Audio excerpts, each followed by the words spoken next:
اعوذ باللہ من الشیطان الرجیم، بسم اللہ الرحمن الرحیم۔ ناظرین السلام علیکم ورحمۃ اللہ وبرکاتہ۔ جواب آپ بھی دیں، خصوصی پروگرام لے کے ہم آپ کی خدمت میں حاضر ہیں۔ پروگرام کے نام سے لوگوں کو بعض کو یہ لگا کہ شاید یہاں پہ کوئی بہت شور شرابہ، بحث مباحثہ جس طرح دوسرے چینلز کے اوپر دیکھنے ملتا ہے ایسا کچھ ہوگا۔ ایسا الحمدللہ نہیں ہوگا۔ جماعت احمدیہ کا مزاج ایسا نہیں ہے، ہماری جماعت احمدیہ کی ایسی تربیت نہیں ہے۔ الحمدللہ بڑا اللہ کا احسان ہے۔ بڑے اچھے طریقے سے ہم اور جو جواب پروگرام کا نام ہے جواب آپ بھی دیں، تو اس میں زور بھی پہ ہے۔ ہم بھی یہاں پہ باتوں کے کچھ کے سوالات کے جواب دیں گے، آپ کے ذہن میں ہوتے ہیں، ناظرین کے ذہن میں ہوتے ہیں، ان کے جواب بھی دیں گے۔ اور پھر بعد میں کچھ سوالات ہم اپنے ناظرین کو بھی درخواست کریں گے کہ ان کا جواب خود بھی لے کے آئیں، دوسروں سے بھی پوچھیں کہ وہ کیا اس بارے میں کہتے ہیں، لیکن خیر اس کی طرف ہم بعد میں آئیں گے۔ ہوا یہ ہے کہ گزشتہ کچھ دنوں سے کچھ نجی ٹیلی ویژن چینلز کو پاکستان میں یہ لگا کہ شاید جماعت احمدیہ کے خلاف جو عوام الناس کے دل میں سال ہا سال سے نفرت بھری ہوئی تھی، وہ شاید ماند پڑنے لگی ہے۔ تو جبکہ ایسا نہیں ہے، انہوں نے بڑا اس کو کوشش کر کے، بڑی محنت کر کے اس کو جو ہے وہ اسٹیٹ سپانسرڈ بیکنگ کے ساتھ جو ہے وہ اس کو انہوں نے زندہ رکھا ہوا، لیکن خیر وہ بڑے انہوں نے اپنے پرانے راگ نکالے اور انہیں الاپنے لگے۔ اسی طرح پھر سوشل میڈیا پہ یوٹیوب وغیرہ کے اوپر بھی بعض لاک ڈاؤن ہے، فراغت کے ستائے ہوئے بعض لوگوں نے سمجھا کہ چلو جی یہ اچھا وقت ہے، مشہور بھی ہو جاتا ہے آدمی، معروف بھی ہو جاتا ہے جماعت احمدیہ کے خلاف بات کر کے۔ تو اس طرح سے جو ہے وہ گلی محلوں سے بھی لوگ اٹھ کے چلے آئے اور جماعت احمدیہ کے خلاف بڑی نفرت انگیز باتیں اور غلط باتیں، غلط فہمیاں پھیلانے لگے۔ تو اب ان سارے ہم وقت چونکہ کم ہے پروگرام کا، ہم 25 منٹ میں سے 30 منٹ میں ہم ریپ اپ کرنا چاہتے ہیں پروگرام کو۔ جو اس میں ہم جائیں گے اپنے، میرے ساتھ جو آج مہمان ہیں جن سے ہم نے گفتگو کرنی ہے، طاول محمد زاہد صاحب ہیں، مشہود اقبال صاحب ہیں۔ مسئلہ یہ ہے جو کہ عجیب سی بات ہے کہ جماعت احمدیہ کے خلاف جب کسی نے نفرت پھیلانی ہے، وہ کوئی بھی ہے، وزیر ہے، سفیر ہے، جہاں سے بھی ہے، جو بھی ہے۔ 1974 میں اسمبلی کی کارروائی میں یہ کہا گیا، 1974 کی اسمبلی کی کارروائی کے بعد یہ ترمیم ہوئی اور اس کے مطابق ایسا ہے۔ اس اسمبلی کے ممبران کو زندگی بھر گالیاں دیتے رہے ہوں گے، لیکن یہاں پہ آ کے وہ ان کا بائبل بن جاتا ہے، یہاں پہ آ کے وہ ان کے لیے ایک مقدس صحیفہ بن جاتا ہے۔ عجیب و غریب بات ہے۔ بات اس موضوع کے اوپر ہم نے بہت مرتبہ کی ہوئی ہے، لیکن بہرحال ضرورت رہتی ہے بعض باتوں کی، جب تاریخ کی حقائق کے اوپر جب حملہ کیا جائے، انہیں مسخ کرنے کی کوشش کی جائے، تو بڑی اہم ضرورت ہوتی ہے کہ ہم بعض باتوں کو دہرائیں، نئی نسل کو بتائیں، تاکہ انہیں بھی آگاہی حاصل ہو، اور عام سادہ لوگ جو بھی ان کے پیچھے لگ جاتے ہیں بیچاروں کے، انہیں بھی پتہ ہو کہ کیا بات ہو رہی ہے۔ میں نے پہلا سوال جو ہے وہ مشہود اقبال صاحب کی خدمت میں پیش کرنا ہے، وکیل ہیں، پاکستانی قانون پہ نظر رکھتے ہیں۔ اس سے پہلے یہاں پہ ہم 1974 یہ جو ان کا ریفرنس پوائنٹ ہے اور جو ان کا وہ ہے قبلہ و کعبہ، اس کی بات ہم کرنا چاہتے ہیں۔ ایک اس کے اسمبلی کی جو کارروائی ہے جو شائع ہوئی، اب اس کے پہلے والیوم کے پہلے صفحے کا پہلا پیراگراف آپ کو دکھا رہے ہیں، جس میں ہائی لائٹڈ حصہ آپ دیکھ لیں کہ جو چیئر کر رہے تھے ہاؤس کو، انہوں نے کہا علماء کو، ابھی جماعت احمدیہ کا وفد اندر داخل نہیں ہوا تھا، کوئی بات اگر پوچھنی ہو، if something of a very important nature comes to the notice of any honorable member, he can make a request and we can adjourn the house for 5 or 10 minutes. We can ask the witness to wait outside and we can discuss the matter among ourselves.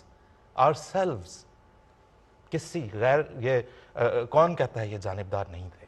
مشہود اقبال صاحب ہمارے ساتھ اس وقت ہوں گے۔ مشہود صاحب سے ہم یہ پوچھنا چاہتے ہیں کہ مشہود صاحب آپ ہمیں یہ بتائیں کہ جو اسمبلی اتنی واضح طور پہ جو ہے وہ جانبدار تھی، ایک طرف اس کا جھکاؤ اتنا شدید تھا، کیونکہ وہ تو ایک پارٹی بن گئے نا ان علماء کے ساتھ مل کے، تو اس پہ ہم یہ آپ سے پوچھنا چاہتے ہیں کہ ایسی جانبدار اسمبلی جو اپنے شہریوں کے دین اور مذہب کا تعین کرنے کے لیے بیٹھی ہے، لیکن دوسرے شہریوں کے ساتھ ایک پارٹی بن گئی ہوئی ہے، اس کی کوالیفیکیشن کیا ہے اس اسمبلی کی؟ اس کی اسمبلی کے فیصلے کو ہم کیسے سمجھ لیں کہ انہوں نے کوئی حق پہ مبنی فیصلہ کیا ہوگا؟ جی بسم اللہ الرحمن الرحیم۔ جزاک اللہ آصف صاحب، آپ کے سوال کے دو جز ہیں۔ پہلا جز اسمبلی کی کوالیفیکیشن کے بارے میں ہے، اور دوسرا جز کہ جو بھی اسمبلی کی کوالیفیکیشن ہے اس کے اوپر کیا ان کا فیصلہ برحق ہے یا نہیں۔ پہلے جز پہ بات کرتے ہیں۔ یہ جو 1974 کی اسمبلی تھی، اس کے الیکشنز 1970 میں ہوئے تھے، جب مشرقی پاکستان جو بعد میں بنگلہ دیش بنا ہمارے ساتھ تھا۔ اس وقت اسمبلی میں 300 کے قریب نشستیں تھیں۔ بعد میں 1971 میں جب مشرقی پاکستان علیحدہ ہو کر بنگلہ دیش بن گیا تو پھر اس اسمبلی کی نشستیں آدھی ہو کر 150 کے قریب رہ گئیں۔ ان 150 نشستوں کے اندر 3 مختلف مذہبی جماعتیں موجود تھیں۔ پہلی جماعت جمعیت علماء اسلام، دوسری جمعیت علماء پاکستان اور تیسری جماعت اسلامی۔ اب ان تینوں کا میں فردن ذکر کرتا ہوں۔ سب سے پہلے جمعیت علماء اسلام، اس کے لیڈر تھے مفتی محمود صاحب، جو قیام پاکستان سے قبل جمعیت علماء ہند کے بڑے متحرک اور سرگرم کارکن تھے، اور جمعیت علماء ہند نظریہ پاکستان کی شدید مخالف تھی۔ ان کا کانگریس کے ساتھ الحاق تھا۔ 1946 کے الیکشنز میں انہوں نے مسلم لیگ اور قائد اعظم کے خلاف بڑی بھرپور تحریک چلائی۔ بہرحال پاکستان بن گیا۔ مفتی محمود کا تعلق چونکہ پشاور سے تھا، یہیں پر ان کی پراپرٹیز، ان کے گھر بار، مال مویشی تھے، تو اکنامک بینیفٹ کی وجہ سے ان کو پاکستان میں رہنا پڑا۔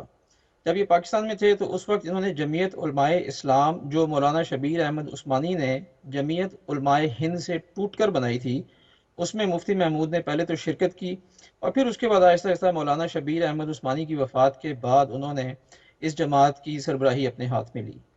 1971 میں جب مشرقی پاکستان علیحدہ ہو کر بنگلہ دیش بنا تو مفتی محمود نے بیان دیا کہ میں پاکستان بننے کے گناہ میں شریک نہیں تھا۔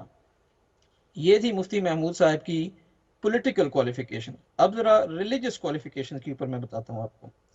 جمعیت علماء اسلام، ان کے جو ممبران تھے اسمبلی میں، ان کی تعداد تھی 7۔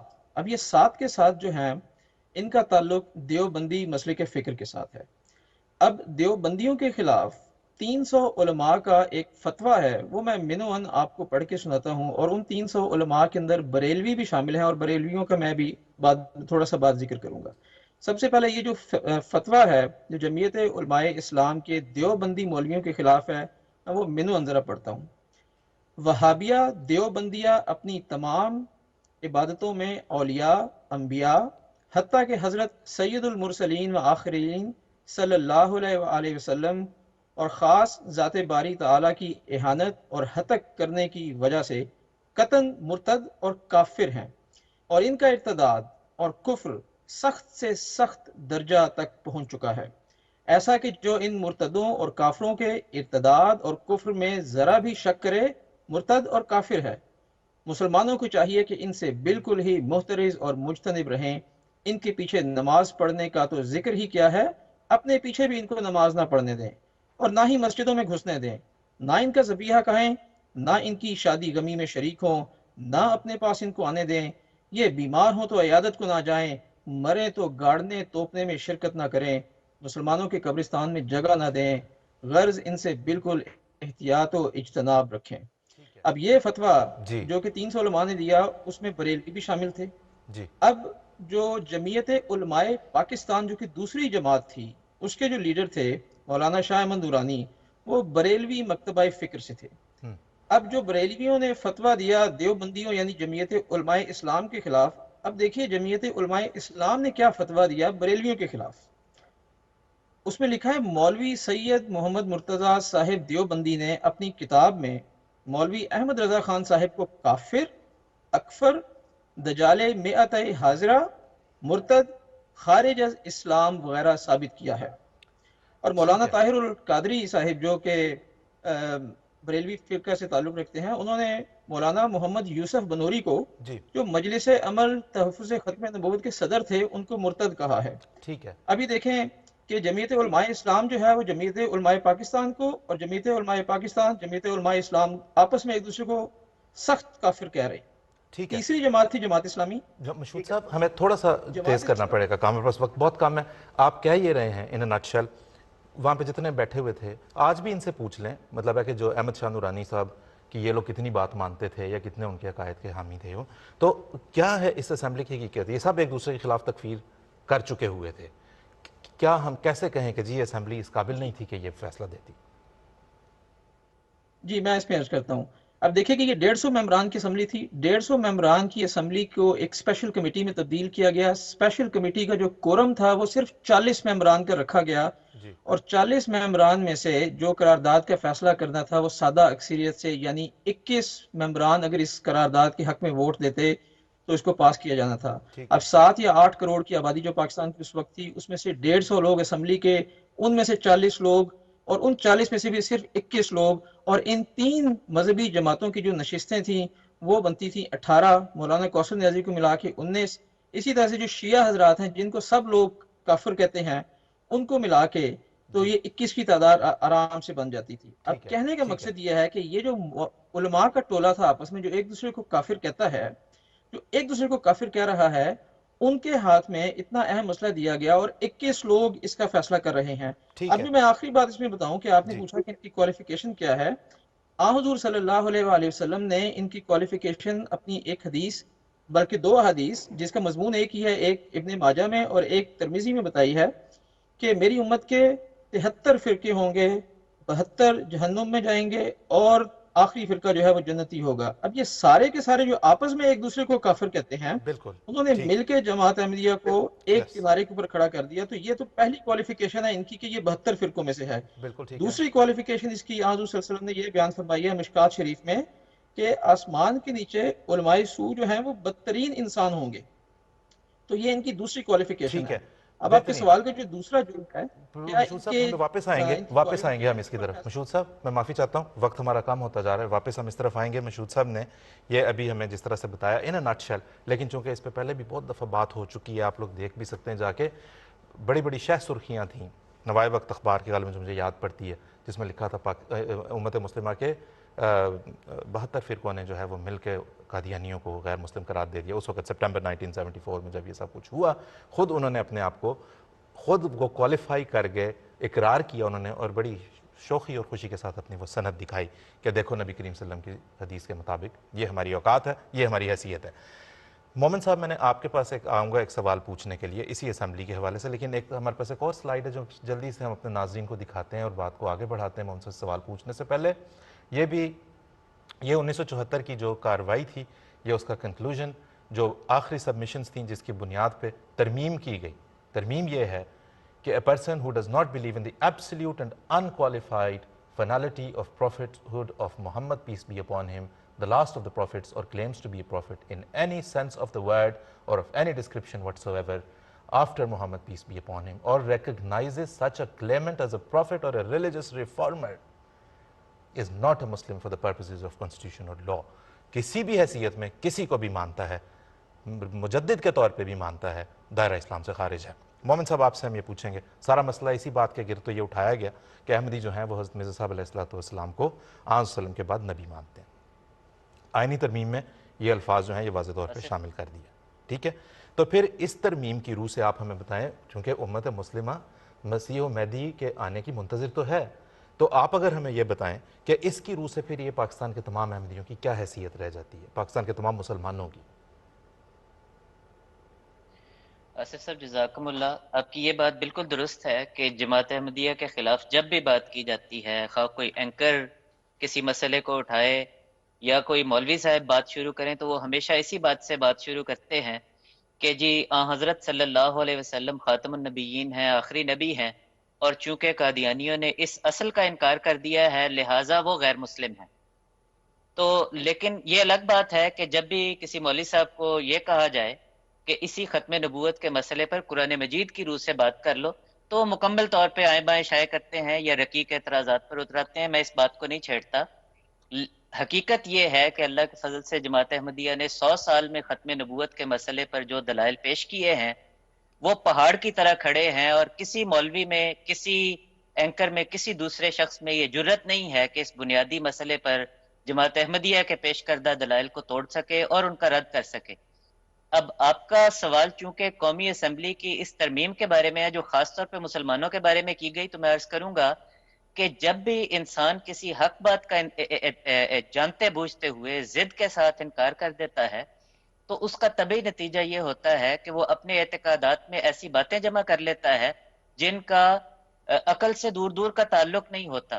اب یہی معاملہ یہی حال ہمارے غیر احمدی علماء کا ہے کہ انہوں نے جب ختم نبوت کے مسئلے پر قرآن و سنت کے اور اقوال سلف کی روشنی میں جو دلائل جماعت احمدیہ نے پیش کیے ان کا ضد کے ساتھ انکار کیا تو ایک لا ینحل متضاد عقیدہ انہوں نے اپنے عقائد کا حصہ بنا لیا جس کا حل خود ان کے پاس نہیں ہے.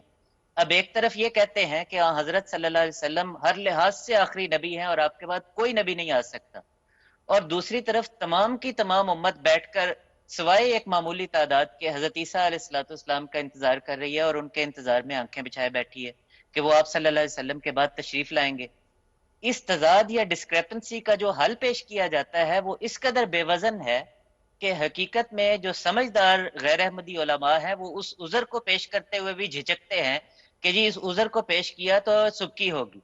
اب اسمبلی نے جو ترمیم لکھی ہے اس میں جو مسلمان کی تعریف لکھی گئی وہ بھی اس بات کو 100% ثابت کرتی ہے، اور یہ عقیدے کا یہ تضاد ایک عجیب شکل میں سامنے آتا ہے.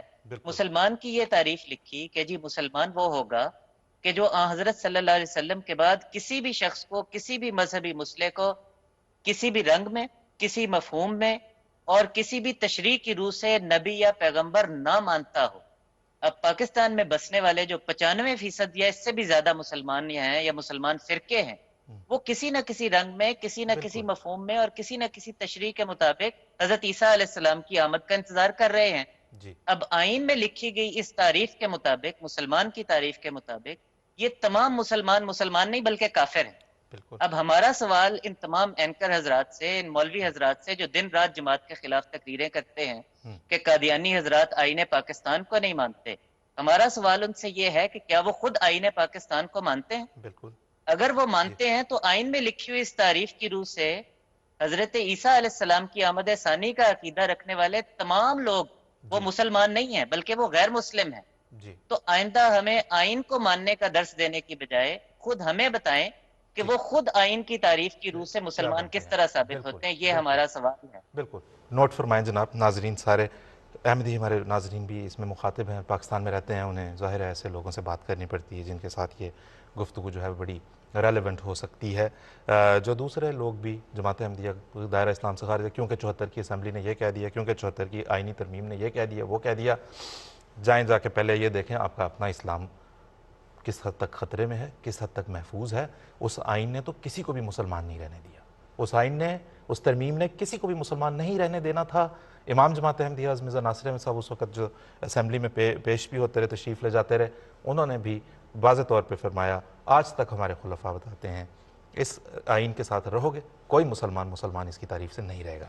مومن صاحب سے میں نے اگلا سوال کرنا ہے، لیکن اس سے پہلے ایک میں بتاتا چلوں ناظرین کو، آپ کے پاس رابطے کی تفصیلات اس وقت آپ کی اسکرین پہ آ رہی ہوں گی. آپ یوٹیوب پہ اس وقت لائیو کامنٹ بھی آئی ہوپ کہ کر سک رہے ہوں گے، ٹویٹر کے ذریعے سے بھی ہمارے سے رابطہ آپ کا رہے گا، اور ای میل تو ہے ہی. اس سے پہلے ہم کامنٹس اگلے پروگرام میں لینا چاہتے ہیں جس میں ہم نے آپ کے جوابات بھی لیں گے ان سوالات کے جو پروگرام کے بالکل آخر پہ ہم نے پیش کرنے آپ کی خدمت میں. ایک کامنٹ جس کو میں یہاں پہ ضرور لینا چاہتا ہوں، جس پہ میں بات کرنا چاہتا ہوں. ایک دوست نے بھیجا کہ اسی طرح کسی ٹیلی ویژن چینل پہ یا کہیں پہ یہ بات کی گئی کہ اگر ہم جماعت احمدیہ کے راز فاش کر دیں اور لوگوں کو بتا دیں کہ ان کی قانونی حیثیت کیا ہے تو ان کے چندے بند ہو جائیں گے پاکستان سے. صرف ان کو میں ایک بات یہ بتانا چاہتا ہوں، ان دوست کو جنہوں نے بھی یہ تبصرہ کیا، کہ پہلی بات تو یہ ہے کہ ہر احمدی کو پتہ ہے کہ وہ چندہ کیوں دیتا ہے. بڑی محبت سے ہر احمدی چندہ دیتا ہے، جو بھی مالی قربانی، جانی قربانی جو پیش کرتے ہیں بڑے دل سے کرتے ہیں. انہیں پتہ ہے کہ قرآن کریم کی اشاعت کا کام، قرآن کریم کی ترسیل ساری دنیا میں اسے پہنچانا، اس کے علاوہ غرباء، اس کے علاوہ مساکین، اس کے علاوہ پیاسے لوگوں کے لیے پانی کے کنویں، اس کے علاوہ خدمت انسانیت، اس کے علاوہ طلباء کے لیے جو ہے وہ تعلیمی گرانٹس، اس کے علاوہ بے شمار ایسے کام جو دین اسلام کی اشاعت کے لیے اس وقت کیے جا رہے ہیں، وہ ان سے ہوتا ہے. آپ کا یہ دعویٰ ہے، آپ جناب پاکستان نہیں، امریکہ، افریقہ، جہاں چاہتے ہیں آپ جا کے اپنی یہ کوشش کر دیکھیں. اول تو ہر احمدی بڑی محبت سے دیتا ہے. اگر آپ اس کوشش میں اگر کامیاب ہو بھی گئے تو جماعت احمدیہ کی رفتار، جس کی جو ترقی کی رفتار ہے، اس میں ایک ذرہ برابر فرق نہیں آئے گا. الحمدللہ نہیں آیا، کیونکہ تاریخ میں ایسی واقعات ہوئے ہیں جس وقت سب جو مالی جو تھی اس وقت جماعت کے ایسٹ تھے وہ کوئی ایک اور جماعت اٹھا کے لے گئی، اور اللہ کے فضل سے جماعت کی رفتار ترقی کی صرف بڑی. خیر ہم اس پہ تفصیل سے بعد میں بات کریں گے. محمد صاحب ایک اور بات ہمیں بتاتے چلیں, وقت ہمارے پاس کم ہوتا جا رہا ہے. الزام یہ لگایا جاتا ہے کہ اسمبلی کی کارروائی کے دوران حضرت مرزا ناصر احمد صاحب خلیفۃ المسیح الثالث نے جو ہے وہ دوسرے مسلمانوں کو کافر قرار دیا. اس الزام کی حقیقت ہمیں اختصار کے ساتھ بتا دیں پلیز. اسب میں ایک تو بات پہلی یہ کہوں گا کہ یہ بات 100% بے بنیاد اور جھوٹی ہے کہ قومی اسمبلی کی کارروائی کے دوران حضرت حافظ مرزا ناصر احمد صاحب جو امام جماعت احمدیہ تھے رحمہ اللہ, انہوں نے مسلمانوں کو کافر قرار دے دیا تھا. جو موقف وہاں پر علی اعلان پیش کیا گیا تھا اس کو میں اختصار کے ساتھ اگر پیش کروں تو وہ یہ ہے کہ کہا یہ گیا تھا کہ کفر دو طرح کا ہوتا ہے. ایک کفر اسلام کے دائرے سے باہر نکال دیتا ہے, اور دوسری قسم کفر کی وہ ہے جس میں انسان کوئی ایسا برا کام کر بیٹھتا ہے کہ وہ اسلامی تعلیم کے اعلیٰ معیار سے نیچے گر جاتا ہے, اور تاہم اس کے باوجود وہ اسلام کے دائرے کے اندر رہتا ہے, اس سے باہر نہیں نکلتا. یہ بات قرآن مجید سے ثابت ہے, یہ بات حدیث شریف سے ثابت ہے, یہ بات اقوال سلف صالحین سے ثابت ہے. چنانچہ سلف صالحین یہ لکھتے آئے ہیں کہ الکفر و کفران, کفر دو طرح کا ہوتا ہے. ایک وہ احدہما ینقل عن الملت والآخر لا ینقل عن الملت. ایک کفر وہ ہوتا ہے جو ملت اسلامیہ سے باہر نکال دیتا ہے, دوسرا اس سے باہر نہیں نکالتا. اب بانی جماعت احمدیہ کا انکار کرنے والوں کے متعلق ہمارا عقیدہ یہ ہے کہ وہ تمام مسلمان حضرات جو بانی جماعت احمدیہ کو نہیں مانتے وہ اسلامی تعلیم کے اس اعلیٰ معیار سے گر جاتے ہیں, اور بانی جماعت احمدیہ حضرت مرزا غلام احمد قادیانی کا انکار کرتے ہوئے ان کے منکر اور کافر ہو جاتے ہیں, تاہم پھر بھی وہ اسلام کے عمومی دائرے میں شامل رہتے ہیں. اب یہ ہمارا عقیدہ ہے. حضرت مسیح موعود علیہ السلام نے بھی یہی فرمایا کہ ابتدا سے میرا مذہب یہی ہے کہ میرے دعوے کے انکار کی وجہ سے کوئی شخص کافر یا دجال نہیں ہو سکتا. ہاں زال یا زیادہ ثواب سے منحرف ضرور ہوگا, میں اس کا نام بے ایمان نہیں رکھتا. اب یہ ہمارا عقیدہ ہے. یہی عقیدہ حضرت حافظ مرزا ناصر احمد صاحب نے بڑے زور شور سے قومی اسمبلی میں پیش کر دیا. ٹھیک ہے محمد صاحب, اس تکفیر کا انتہائی پیش جی محمد صاحب اس تکفیر بازی کا آغاز اگر ہمیں بتائیں کہ کہاں سے ہوا, کہاں سے تھا, کیا ہم نے اس کا آغاز کیا, کیا بانی جماعت نے اس کا آغاز کیا؟ اسب آپ نے بہت ہی اچھا سوال پوچھا. آپ کا سوال بہت ہی اچھا ہے کہ دیکھیں گویا الزام یہ تاثر یہ دیا جاتا ہے کہ قومی اسمبلی میں جو فیصلہ کیا گیا وہ دراصل ایک جوابی فتویٰ تھا, اس کا آغاز احمدیوں نے کیا تھا. اگر تاریخ کا ایک ذرہ برابر بھی علم ہو تو اس قسم کا دعویٰ نہیں کیا جا سکتا. حضرت مرزا غلام احمد قادیانی علیہ السلام نے مسیح موعود ہونے کا دعویٰ 1891 میں کیا تھا, اور 1891 میں ہی مولوی محمد حسین بٹالوی نے ایک کفر کا فتویٰ لکھا. اس کے اوپر جا کے مولوی نذیر حسین دہلوی کے دستخط کروائے جو اہل حدیث کے چوٹی کے امام سمجھے جاتے تھے, اور پھر وہاں سے لے کے اس فتوے کو پورے برے صغیر میں گھوم کے 200 علماء کے دستخط کروا کے اس فتوے کو شائع کیا. تو کفر کی ابتدا تو انہوں نے کی, اور حضرت مسیح موعود علیہ السلام خود اپنی کتب میں لکھتے رہے کہ اس معاملے میں ہمیشہ سے سبقت میرے مخالفوں کی طرف سے ہے کہ انہوں نے مجھے کافر کہا, میرے لیے فتویٰ تیار کیا, میں نے سبقت کر کے ان کے لیے فتویٰ تیار نہیں کیا. ٹھیک ہے. اور اصل ایک پہلو یہ بھی ہے, میں اس کو اختصار کے ساتھ پیش کرنا چاہتا ہوں کہ جب یہ کہتے ہیں نا کہ جی چونکہ بالفرض اس قسم کی بات تحریرات پیش کر کے یا یہ دعویٰ کیا جاتا ہے کہ چونکہ احمدیوں نے کافر کہا تھا لہٰذا ہم نے بھی جواباً کافر قرار دے دیا. یہ طرز استدلال جو ہے یہ اس قدر بودا ہے, اور یہ آرگیومنٹ اس قدر فلوڈ آرگیومنٹ ہے کہ اگر اس طرز استدلال کو تسلیم کر لیں اور اس اصول کو تسلیم کر لیں کہ جس فرقے کی تحریرات میں دوسرے کے متعلق کفر کے فتوے موجود ہوں تو اس کو آئین کی روح سے قومی اسمبلی کو کافر قرار دینا چاہیے, تو پورے پاکستان میں صرف غیر مسلم رہیں گے, پاکستان میں بسنے والا کوئی ایک بھی فرقہ جو ہے وہ مسلمان نہیں ہو سکتا. بالکل ٹھیک ہے. اب اگر ابھی مشہود صاحب نے مثالیں ہیں, یعنی اگر ہم صرف احمد رضا خان بریلوی صاحب کے فتووں کی بات کریں جس کا ایک فتویٰ مشہود صاحب نے پڑھ کر سنایا, ان کے الفاظ اس قدر سخت ہیں دوسرے مسلمانوں کے بارے میں کہ اللہ کی پناہ. یعنی وہ تو کہتے ہیں کہ وہابی, نیچری, قادیانی, غیر مقلدین, دیوبندی, چٹالوی یہ کفار مرتدین ہیں, اور جو ان کے آگے پیچھے تابع مطبوع سب کے سب بدعتی مستحق نارے جہنمی اور جہنم کے کتے. اور پھر کہتے ہیں یعنی اس حد تک ہے وہ کہتے ہیں کہ ان سب فرقوں کا، یعنی بڑے بڑے تمام اسلامی فرقے جو برِ صغیر میں بستے ہیں، ان سب کا نام لے کر انہوں نے یہ علل اعلان فتوے لکھی ہیں کہ ٹھیک. جن کا نکاح ہم. وہ کسی مسلم سے ہو، کافر سے ہو، مرتد سے ہو، وہ ہم مذہب سے ہو، غیر ہم مذہب سے ہو، کہتے ہیں کہ انسان سے ہو یا حیوان سے ہو. اب دیکھیے یعنی اندازہ کریں کہ ٹھیک وہ ہے، کہتے ہیں کہ بالکل حیوان سے بھی نکاح نہ ہو. درست. اب بہت شکریہ محمد صاحب، بتائیے جزاک اللہ آپ کا بہت بہت کہ شکریہ. یہ ایسے ابھی محمد صاحب نے میرا خیال ہے ان کے نرم ترین فتاوی یہاں پہ پڑھ کے سنائے ہیں، کیونکہ باقی جو انہوں نے آپس میں ایک دوسرے کے بارے میں فتوے دیے ہیں وہ تو شریفانہ مجالس میں پڑھ کے سنانے کے لائق بھی نہیں ہے.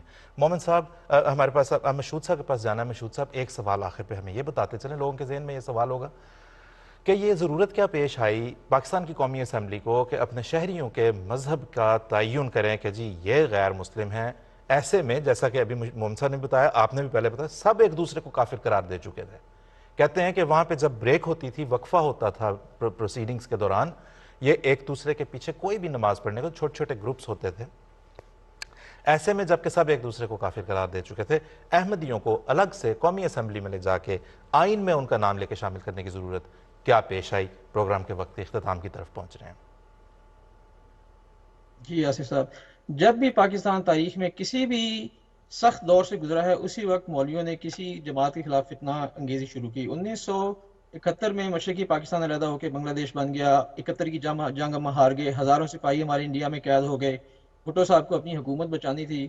مولویوں نے اس وقت یہ شوشہ شروع کر دیا. بھٹو صاحب کو مولویوں کی سپورٹ کی ضرورت تھی. حکومت کو بچانے کے لیے انہوں نے مولویوں کو اعتماد میں لینے کے لیے اس ایشو کو ریز کر دیا. تھوڑا سا اور آپ ہسٹری میں چل جائیں، 1953 قیام پاکستان کے بعد ابھی کانسٹیٹیوشن بنا نہیں، نو مولود ریاست تھی، اور اس وقت مولویوں نے جماعت کے خلاف تحریک شروع کر دی اور ملک میں مارشل لاء لگوا دیا.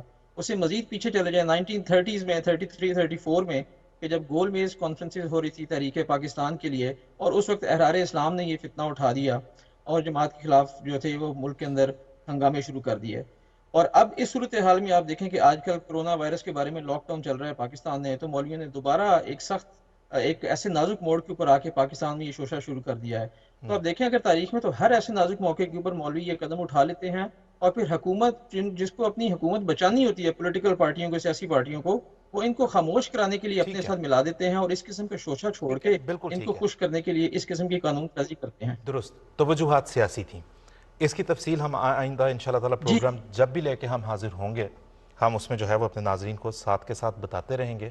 ہم اگلا پروگرام کب لے کے آئیں گے یہ بھی ہم آپ کو انشاءاللہ ایڈورٹائز کر دیا جائے گا، اور آپ ہمارے سوشل میڈیا نیٹ ورک کے اوپر آپ دیکھ سکیں گے کہ ہم اگلا پروگرام لے کے کب آئیں گے. یہ سب باتیں ہیں بھٹو صاحب کے بڑے قریبی لوگوں نے، دوستوں نے ہمارے پاس ریکارڈڈ پڑی ہوئی ہیں، ہم پہلے بھی چلا چکے ہیں، اس پروگرام بھی سنا دیں گے، جو یہ کہتے ہیں یہ بھٹو صاحب کی مجبوری کے دنوں کے فیصلے ہیں، جب بھٹو صاحب بخلاہٹ کا شکار ہو گئے، انہیں سمجھ نہیں آ رہی تھی کہ کیا کرنا ہے. ان سیاسی دستاویزات کے اوپر آپ لوگوں کے ایمان اور دینوں کے فیصلے نہ کیا کریں. ناظرین، ہم جس طرح کے پروگرام کا نام بھی ہے، جواب آپ بھی دیں. ہم چاہتے یہ ہیں کچھ سوالات ہم یہاں پہ آپ کے سامنے پیش کرنا چاہتے ہیں، آپ بھی ہمیں ان کے اوپر اپنا جواب بھیجیں. غیر از جماعت ناظرین بالخصوص ہمارے مخاطب ہیں، اور آئندہ کسی بھی ٹیلی ویژن چینل کے اوپر، کسی بھی سوشل میڈیا کے پلیٹ فارم کے اوپر کوئی لیڈر، کوئی سیاستدان یا کوئی دوسرا شہرت کا بھوکا کوئی اٹھتا ہے جن کو شوق ہوتا ہے کہ جی ہم احمدیوں کے خلاف کچھ کریں، ریٹنگ بڑھ جائے گی، فالوئنگ بڑھ جائے گی، ان کو یہ اس حوالے سے جب وہ 1974 کا نام لیں انہیں یہ 3 سوال ضرور پوچھیں. پہلا سوال ہم آپ کو آپ کی اسکرین پہ دکھاتے ہیں، آپ نوٹ کریں، اور اس کا ہم آپ سے، جب 1974 کی آئینی ترمیم حضور صلی اللہ علیہ وسلم کے بعد کسی بھی نبی یا مجدد کی آمد پر ایمان سے انسان کو دائرہ اسلام سے خارج کر دیتی ہے، تو حضرت عیسیٰ علیہ السلام کا انتظار پاکستانی مسلمانوں کو کیا قرار دیتا ہے؟ یہاں تک کہ امام مہدی کا بھی، کیونکہ وہ کانسٹیٹیوشن میں لکھا ہے ریفارمر کے طور پہ بھی اگر آپ کسی کا انتظار کر رہے ہیں، کوئی تجدید کرنے بھی اگر دین کی آئے گا، کوئی بہتری کرنے بھی اگر دین کی آئے گا، اس کا کوئی مانے گا تو وہ دائرہ اسلام سے خارج ہو جائے گا. یہ دین کے کتنے بڑے دشمن ہیں، خود غور کریں آپ، جن کو نہ دین میں تجدید کی اب ضرورت محسوس ہوتی ہے، اور دیکھ لیں دنیا مسلمانوں کے حالات اس وقت ہیں کیا. اگلا سوال آپ نوٹ کریں پلیز، آپ اپنی اسکرین پہ بھی دیکھیں گے کہ 1953 میں پاکستانی علماء مسلمان کی کوئی تعریف پیش نہ کر سکے آن ریکارڈ. آپ جائیں اور جا کے 1953 کی جو منیر انکوائری رپورٹ ہے پڑھ لیں. وہ کہتے ہیں کہ ہم جرا کرتے رہے مہینوں، ان کو بلاتے رہے، علماء کرام ماشاءاللہ جو ہیں نام نہاد ان کو کہتے رہے مسلمان کی تعریف تو بتاؤ تاکہ اس کے مطابق ہم احمدیوں کو غیر مسلم قرار دیں. وہ کہتے ہیں کوئی ایک تعریف ہمارے پاس نہیں لے کے آ سکے. جب 1953 میں وہ کوئی مسلمانوں کی تعریف نہ دے سکے, 21 سال بعد مسلمان کی تعریف بیان کرنے کا موقع مل ہی جب گیا, تو پھر بھی یہ نہ بتا سکے کہ مسلمان کون ہوتا ہے, یہ بتا دیا کہ مسلمان کون نہیں ہوتا. ایسا کہاں ہوتا ہے؟ میں آپ کو پوچھوں کہ کسی کو پوچھوں موبائل فون کیا ہوتا ہے تو وہ کہے یہ موبائل فون نہیں ہوتا. ایسے تو بات نہیں ہوتی, وہ معقول بات نہیں ہے. آپ مسلمان کی تعریف آپ کے پاس ہے ہی نہیں, کسی کے پاس بھی نہیں ہے. آج آپ کسی کو دعوت دے لیں, پوچھیں ان سے, یہ سوال آپ کے سامنے ہے, ہمارے سے رابطہ کرنے کی تفصیلات آپ کے سامنے ہیں, جو آپ کو جواب ملے ہمیں ضرور اس سے بتائیں, ہمیں بڑا تجسس ہے. ایک اور سوال نوٹ کر لیں جناب, ہوم ورک تھوڑا سا زیادہ ہوتا جا رہا ہے. جن علماء نے اسمبلی میں بیٹھ کر احمدیوں کو کافر قرار دیا وہ سب ایک دوسرے کو کافر قرار دے چکے ہوئے تھے, پھر آئینی ترمیم احمدیوں ہی کے خلاف کیوں کی گئی؟ یہ 3 سوالات ہیں. رابطے کی تفصیلات آپ کے سامنے ہیں اور وقت ہمارے پروگرام کا اس وقت ختم ہو گیا ہے. آپ کا برائے مہربانی یہ سوالات جو ہم نے آپ کے سامنے بھی پیش کیے, یہ گفتگو جو آپ کے سامنے ہم نے پیش کی, پوچھیں ان لوگوں سے جو آتے ہیں اور آ کے بات کرتے ہیں. بڑے آسانی سے, بڑے آرام سے یہ مسئلے حل ہو جائیں گے, بغیر چیخ و پکار کیے, بغیر غولغہ پاڑا مچائے. اور اللہ کے فضل سے دیکھیں گفتگو تہذیب اور اچھے طریقے سے کی جائے. بات یہ کہ مسلمان کون ہے, اس کا پہلی نشانی تو یہ ہوگی کہ سنت رسول صلی اللہ علیہ وسلم پہ عمل کرنے والا کون ہے. آپ گفتگو کے انداز سے اندازہ لگا لیں. ہمارے ائمہ, ہمارے امام جماعت احمدیہ خلیفۃ المسیح الخامس کی آپ یوٹیوب پہ جا کے حضور کا نام سرچ کر لیں, غیر احمدی علماء سے ہم کہہ رہے ہیں, ان کا کوئی خطبہ سن لیں, کوئی تقریر سن لیں. کیا ہے خوبصورت, کیا محبت بھرا انداز ہے بات کرنے کا. ہم وہاں سے سیکھنے کی کوشش کرتے ہیں. باقی جو ہمارے خلاف جو آ کے بات کرتے ہیں, شور شرابہ, جو ان کا طرز ہے, جو ان کا انداز ہے, کون کہے گا کہ یہ مسلمانوں کو, وہ تو اس سے وہ یاد آتا ہے جو نبی کریم صلی اللہ علیہ وسلم نے صبر کیا اور کفار مکہ جس طرح استہزاء کرتے اور چڑھ چڑھ کے حملے کرتے تھے. ہم کہنا نہیں چاہتے, لیکن آپ کبھی خود مقابلہ کر کے دیکھ لیں, صاف جواب آپ کو مل جائے گا. تو ناظرین, جواب آپ بھی دیں, رابطے کی تفصیلات آپ کے سامنے ہیں, ہم انتظار کریں گے کہ ان پہ جواب دوسرے بھی جو علماء وزیر سفیر آتے رہیں وہ خود بھی دینا چاہیں تو دے سکیں. آئے گا کوئی نہیں, بالکل بھی کوئی نہیں آئے گا, چیلنج ہے. ان کے پاس آپ خود جا کے ان سے ویسے لینا چاہتے ہیں, لے کے ہمیں بھی بتائیں یہ ان سوالات کے بارے میں کیا کہتے ہیں. تو ناظرین انشاءاللہ جیسے میں نے عرض کی, ہم آپ کو اگلے پروگرام کی بعد میں مطلع کر دیں گے. سوشل میڈیا کے ذریعے سے ایڈورٹائز ہو جائے گا کہ کب ہے. ابھی کے لیے اجازت دیجیے. السلام علیکم ورحمۃ اللہ وبرکاتہ.